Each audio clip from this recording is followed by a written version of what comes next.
Seorang anggota Bayangkari berinisial VS melaporkan suaminya Bribtu FR ke Bid Propam Polda Sumsel atas dugaan kekerasan dalam rumah tangga dan perselingkuhan.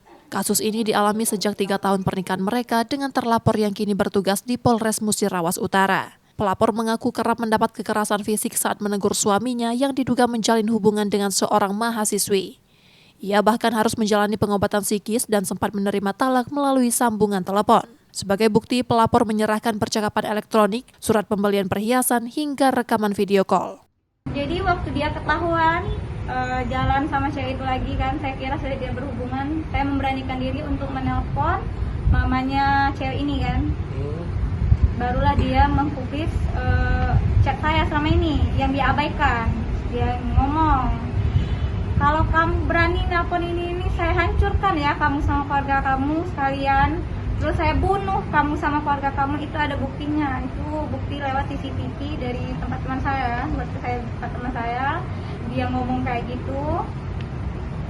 Dari situ penyakit saya mulai lagi kambuh lagi. Saya merasa cemas, saya merasa takut karena sudah menerima ancaman tersebut. Tuhannya saya temukan bukti transaksi. Suami saya membelikan dia perhiasan The Palace, terus juga saya menemukan bukti chattingan, bukti screenshot video call mereka berdua. Laporan tersebut kini tengah didalami polisi termasuk dugaan pelanggaran kode etik. Pelapornya ini adalah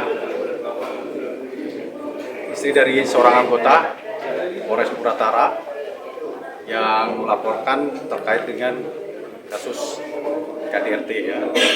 Dan memang saat ini masih didalami oleh para penyidik ya, khususnya Direktorat Reserse Umum ya, Reserse Umum Polda Sumatera Selatan, khusus untuk tindak pidananya apabila memang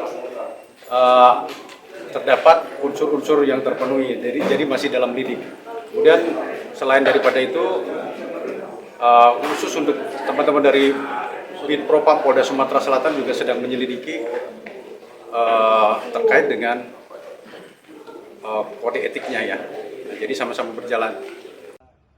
Pelapor berharap kasus ini dapat ditindaklanjuti setelah laporan sebelumnya belum mendapat respons. Reski Oktora, Muklas Diferensial, Kompas TV, Palembang, Sumatera Selatan.